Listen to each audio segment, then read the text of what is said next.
Hello book nerds, welcome to Bookshelf Bunny. I'm Kim and this is the Sizzling Summer Book Tag.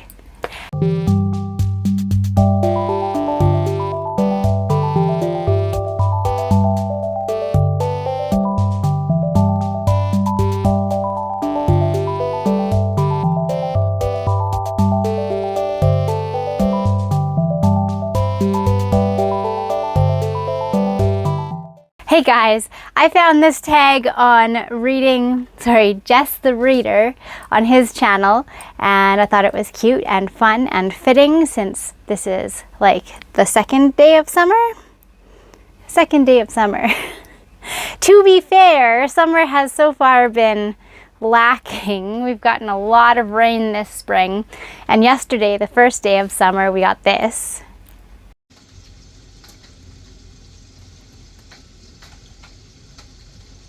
So today was a little bit nicer, kind of overcast, but it was hot. And that got me feeling a little summery. So I thought I would do this tag. I'm just gonna go to my questions. I was too lazy to look at them sooner. I have prepared my answers though. Let's jump into it. Summertime, a book that you feel brings on the ultimate summer vibes. This first book might be a little surprising. The Troop. So The Troop takes place, it's a group of like Boy Scouts on a camping trip. And then, you know, terrible horror things happen on their trip.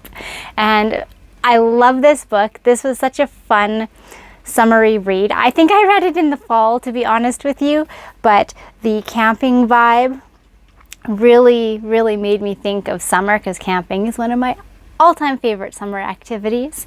So The Troop is going to be the answer to that one. Next, Sunscreen, a book you felt protected you from a reading slump. That's actually going to be Legends and Lattes.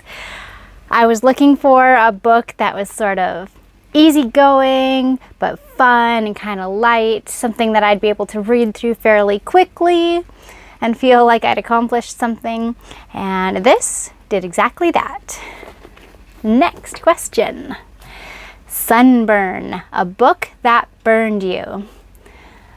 I don't know if it's the book so much as it is the author, but the first thing that jumped to mind with that question was this. A coworker once recommended this book to me and I picked it up and I loved it. It was such a good read. And then I immediately got the second one, loved that. And then I realized there is no third book. It's supposed to be a trilogy, but the third book has been missing for like 15 years or something crazy. Patrick Rothfuss, why you do? That book. It burned me, got me hooked on a series that I might never ever see the end of. Next question, Pool Time. A book that made a splash in your life, had you diving in deep, making it your entire personality. Love is Hard for Nataku. I love this manga. Oh, I'm falling, I'm dropping it. This manga is about corporate nerds, which is me. I work in an office and I am a big nerd. In fact, I was playing with my Tamagotchi the other day on my break and my boss was like, "What's that?" And I'm like, funny you should ask. While I'm at work. So this book, I read this, I flew through it, I thought it was great. It's a love story between awkward nerds in their office.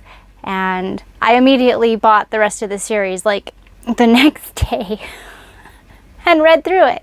This book, entire personality, dove right in. Next is Fireworks, a book with an explosive plot that kept you hooked on the book. I know this is kind of par for the course, but Fourth Wing. This book was pleasantly surprising. I waited, I didn't read it when it was first out and a big thing because I was like, yeah, another fantasy book with dragons, dark romance, But then when I finally got to it, I was like, why did I wait so long to read this? It was such a fun read. I flew through it, didn't take long, and then I got the second one and flew through that too. Now I need the third. Next, Lemonade, a refreshing read that reminded you why you love reading. That's actually this book here, The Witching Hour by Anne Rice. It has everything I love in a good book. A fun plot, lots of interesting settings, a little bit of mystery, a little bit of romance, and it's all supernatural. So it's a feel-good book for me. It reminds me why I love reading. And it's an older book. It has old book smell. Okay, next, Popsicle. A short and sweet read that melted away far too quickly. Elevation by Stephen King. Thoroughly enjoyed this book. Wished it were longer, but also it was the perfect length. It's a great story. Next question is Fireflies, a book that lit up your life through a dark time. That was actually a really easy question to think about. I had COVID a couple years ago, and in order to keep the rest of my household from getting it from me, I was kind of sequestered away into a spare room all by my lonesome, and I had to spend like 10 days in there. So that kind of sucked, but also it wasn't so bad because I'm an introvert and I had a lot of books. And this book in particular really made that time a little less terrible. And that was John Dies at the End. This book was all kinds of zany and fun, dark and twisty, and it made a world of difference during a time that otherwise would have really sucked. And last but not least, Sunset. Show us the prettiest, most summer-esque book cover. I'm going with this one because, I mean, the title, first of all. Also, we have some color in here, some flowers, some trees. Everything about this just feels like late summer evening as the sun is starting to go down. Beautiful. Prettiest book ever. Haven't actually read this yet. I should probably do that. All right, that's all I got. That is the book tag. As always, if you are watching this video, consider yourself tagged. I would love to see your iteration of this. Make sure you @ me in your description so that I can find your video and watch it. That's it. That's all I got. I'd love to hear from you in the comments. Of these books that I have showcased today, do you have a favorite? All right. As always, happy reading.